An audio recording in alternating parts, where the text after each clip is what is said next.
मेरे सहयोगी भारत सरकार के शिक्षा राज्य मंत्री तथा skill development and entrepreneurship department के राज्य मंत्री स्वतंत्र प्रभार आदरणीय जयंत चौधरी जी, एजुकेशन डिपार्टमेंट के स्कूल एजुकेशन डिपार्टमेंट के सेक्रेटरी आदरणीय Sanjay Kumar ji, higher education department के सेक्रेटरी आदरणीय विनीत जोशी जी, सीबीएसई की चेयरमैन आदरणीय राहुल सिंह जी, एनसीईआरटी के चेयरमैन आदरणीय professor Saklani, school education department के जॉइंट सेक्रेटरी आदरणीय प्राची पांडे जी, यहाँ उपस्थित सभी महानुभाव, सभी स्टेक होल्डर्स, विशेष करके जिन्होंने, जिस टीम ने, जिस एकेडमिक ग्रुप ने इस computational thinking and artificial intelligence की क्लास 3 से 8 तक विभिन्न प्रकार के स्टडी मटेरियल और टीचर्स हैंडबुक बनाया तथा सभी स्कूल्स के stakeholders, students, teachers, school management, सभी विभाग के अधिकारी मित्रगण, मैं आप सबको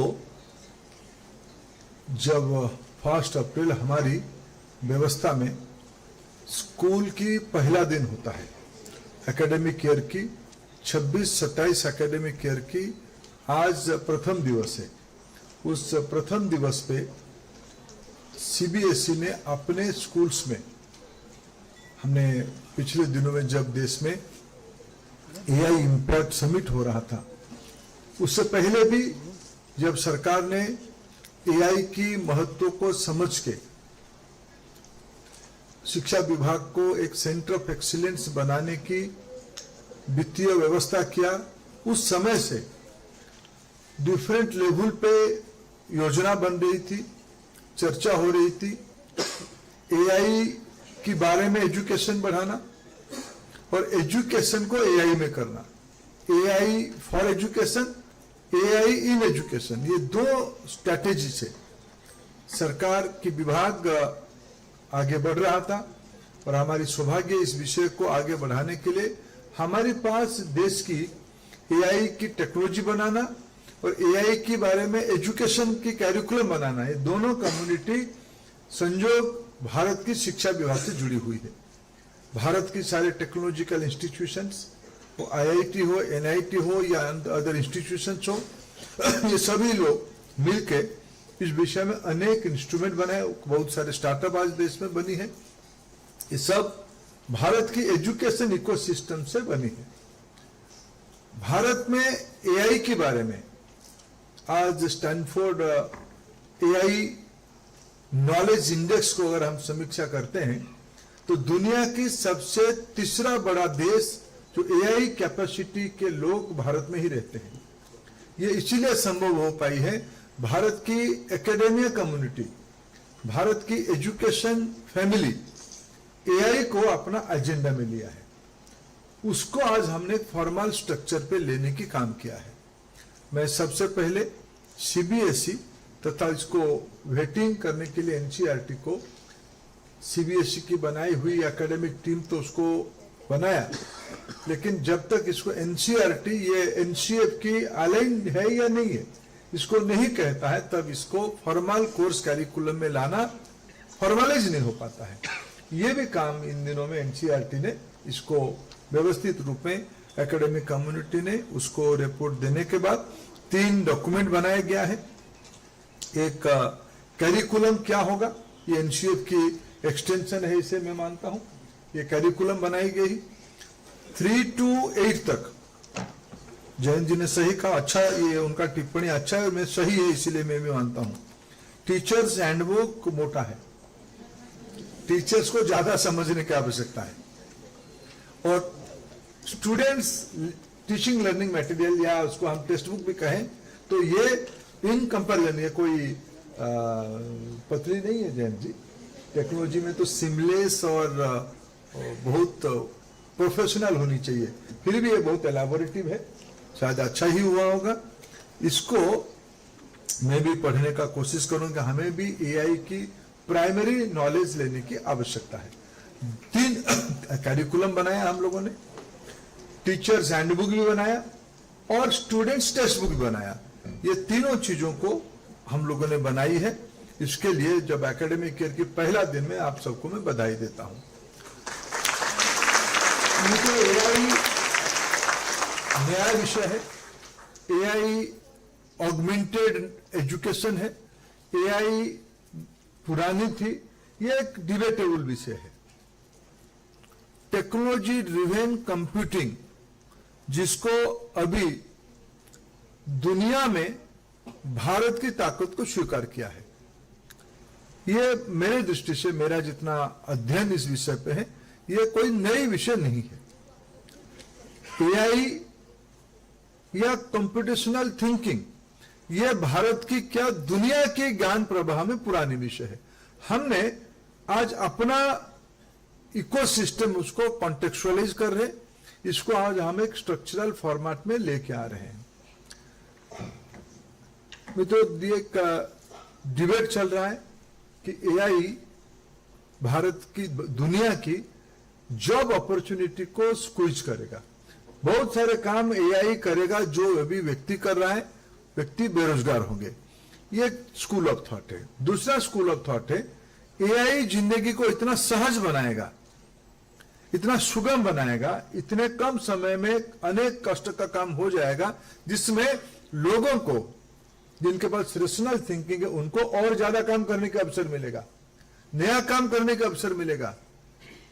ज्ञान की दुनिया को इन डेप्थ हाथ में लेने में बहुत सहज होगा, ऐसा भी एक स्कूल ऑफ थॉट है। इसे जुड़ी और एक विषय भी है। आफ्टर ऑल ये सारा विषय एक टेक्नोलॉजी ड्राइव कैसे करेगा, ड्राइव करेगा एक टूल के माध्यम से। टेक्नोलॉजी और टूल, ये दोनों इसकी अभिन्न अंग रहेंगे। अभी टूल को लेकर दुनिया भर में एक डिबेट चल पड़ी है कि इन दिनों में बहुत सारे देशों ने अपने स्कूली बच्चों के लिए सोशल मीडिया का किस एज में उसको यूज करेंगे, किस एज में यूज नहीं करेंगे। हमारे देश में भी कुछ राज्यों ने एडवाइजरी निकाली। मैंने थोड़ा बहुत प्रयास किया उसको समझने के लिए, उसमें कैसे उसको अलग कैसे करोगे, उसको कैसे सेग्रीगेट करोगे। हमारे देश में, दुनिया में बहुत सारे डेवलप्ड कंट्री में स्टूडेंट के और सोसाइटल कंप्यूटर इंस्ट्रूमेंट की पेनिट्रेशन लगभग 80% है। डेवलप कंट्री में लोगों के पास कंप्यूटर सिस्टम 80-85% लोगों के पास रहता है। हमारे देश में यह 12 से 15% है। हमारे देश में ज्यादा सुगम है टेलीफोन। हमारे हाथ में जो स्मार्टफोन है, भारत में अच्छी खासी स्मार्टफोन पहुंच चुका है। हमारे में जो सारे एकेडमिक सर्वे हुआ है, परख हो या असर की रिपोर्ट हो, उसमें भारत में 60-70% स्कूल प्रेमाइसेस तक इंटरनेट और स्मार्ट इंस्ट्रूमेंट पहुंच चुका है। तो हाथ में अगर स्मार्ट मोबाइल फोन रहेगा, उसको एकेडमिक यूज और सोशल मीडिया यूज, ये दोनों को सेग्रीगेट कैसे होगा। शायद आने वाले दिनों में कार्तिक रमन जी की टीम उसके लिए कोई इंस्ट्रूमेंट बनाएगा, या मनीष जी उसमें कोई नया गेमिफिकेशन की टूल निकालेंगे जिसमें सेगमेंट हो पाएगा। अभी तो ये थीन एरिया है। भारत में हमको मोबाइल के ऊपर डिपेंड करना पड़ रहा है। हम कोशिश कर रहे हैं कि ये हमारी समग्र की व्यवस्था से हो, राज्य सरकारों के अन्य अन्य स्कीम्स के माध्यम से हो, स्कूल की ब्लैक बोर्ड व्हाइट बोर्ड में कन्वर्ट हो। ये सारा विषय हमारे इंफ्रास्ट्रक्चर के हम लोग डेवलप कर रहे हैं। पहली बार सीबीएसई की स्तर पे जो आज की आवश्यकता है, हम जब विद्यार्थियों को मेमोराइजेशन से क्रिटिकल थिंकिंग और डिजाइन थिंकिंग की ओर से और ले जाने के लिए कोशिश कर रहे हैं। मेरे ख्याल से ऐसे नहीं कि कंप्यूटर के बारे में स्कूली एजुकेशन में पढ़ाया नहीं जाता है, ये पढ़ाया जाता है, लेकिन उसको एक क्लास 3 ऑनवर्ड हमने पिछले दिनों में देश के सामने ये विषय रखा था। हम कमिंग एकेडमिक ईयर से, जो आज से शुरू हो रहा है, पिछले दिनों में हमने ये कहा था, हम एआई और कंप्यूटेशनल थिंकिंग के बारे में पढ़ाने की व्यवस्था शुरू करेंगे। मैं इसीलिए फिर आभार प्रकट करता हूं, हमारी बातों को उन्होंने साकार करने की प्रयास किया है। हमें, जब मैंने कहा कि हमारी प्रयास रट्टा से, मेमोराइजेशन से क्रिटिकल और डिजाइन थिंकिंग की ओर ले जाना है। उसमें एआई और कंप्यूटेशनल थिंकिंग ये दो-धारी तलवार टाइप की काम कर सकता है। ये हमको टेक्नोलॉजी और टूल्स के अंदर सीमित भी कर सकता है, या हमारी इमेजिनेशन को ऑप्टिमाइज करना, हमारी इमेजिनेशन को और नई होराइजन तक ले जाना, यह भी संभावना है। इसीलिए शायद टीचर्स के हैंडबुक को मोटा किया गया है, इन डिटेल किया गया है। ये जितना किया होगा कार्तिक रमन जी और उनके सारे सहयोगियों की टीम, ये पर्याप्त है ऐसा मैं नहीं मानता हूं, क्योंकि एजुकेशन और नॉलेज एक एवर इवोल्यूशनरी कंसेप्ट है। जो आज हम जिनको हम कॉन्सेप्ट करके रखें, शायद और 2-3 साल के बाद उसके और नया प्रारूप आ जाएगा। इसलिए इस एवर इवोल्यूशनरी प्रोसेस में मैं मानता हूं ये एक फ्रेमवर्क करके हमको काम करेगा। मैंने 2 विषय आग्रह करूंगा। सीबीएसई इसको, मित्रों मैं एक विषय को बड़े आग्रह के साथ पहले भी कहा हूं और अभी भी आपको कह रहा हूं, हमारी देश की विकसित होने की रास्ता भारत की मातृभाषा है। जब हम एआई और कंप्यूटेशनल थिंकिंग के ऊपर नया लिटरेचर बना रहे हैं, मेरे आग्रह रहेगा कॉम्प्लिकेटेड ना करते हुए, मैं इंग्लिश में शब्द लगा रहा हूं कॉम्प्लिकेटेड, उसको क्लिष्ट ना करते हुए, इसको भारतीय भाषा में कैसे 14th सेंचुरी में भारत की जो मैथमेटिक्स की डेवलप हुई है, उस समय में जिस राज्य में डेवलप हुआ, अनेक नाम में गिना सकता हूं, कहीं आर्यभट्ट, कहीं माधव, कहीं पठानी सामंत, ऐसे अनेक नाम गिनाए जा सकते। ये सब इंग्लिश में अपना आइडिया को परिप्रकाश नहीं किए थे, उनकी जो जहां से होते उसकी मातृभाषा में किए थे। भारत की पूंजी है computational thinking, mathematical thinking. CBSE इस विषय को प्रारंभिक दिनों से भारतीय भाषा में भी बनाए। ठीक है, आज हमने उसको इंग्लिश भाषा में इसको आज सामने लेके आए हैं। जब हम इसी एकेडमिक ईयर्स में, क्योंकि सीबीएसई, नवोदय और केंद्रीय विद्यालय ये आग्रह के साथ भारत सरकार को रहना ही, वैसे इन तीनों संस्था आग्रह से अपने कैरिकुलम, अपना टेक्स्ट बुक, अपना पेडागोजी और अपने कम्युनिकेशन राष्ट्रीय शिक्षा नीति के तहत भारतीय भाषाओं में करना ही है। ठीक है, आज इंग्लिश में हो रहा है, रातों रात उसको हम बदल नहीं सकते हैं, एक ट्रांजिशन की चैलेंज रहेगा, लेकिन ये नीति है इसको भारतीय भाषा की ओर ले जाना। इसलिए मेरा आग्रह रहेगा इसको भारतीय भाषाओं में बनाने के लिए। दूसरा आग्रह रहेगा एनसीईआरटी, ये काम वास्तविक एनसीईआरटी का है। सीबीएसई ने अपने स्कूल्स के लिए इसको बना लिया, ये भी बधाई का पात्र है, लेकिन एनसीईआरटी पीछे ना रहे। एनसीईआरटी शीघ्र ही इसको शिक्षा विभाग के साथ चर्चा करके अन्य एससीईआरटी के पास इसी को जल्दी ही उनकी भाषा में ट्रांसलेशन करके उस स्पिरिट के साथ इसी एकेडमिक ईयर से, इसी शिक्षा वर्ष में भेजेंगे, तो हमें एक नया वैल्यू एडिशन हम कर पाएंगे। ये मेरा 2 सुझाव है। मित्रों, हमें टेक्नोलॉजी के बारे में, हमें नई विषय के बारे में अति आग्रह के साथ, दुनिया बदल रही है, दुनिया में नए नए चीज आ रहा है।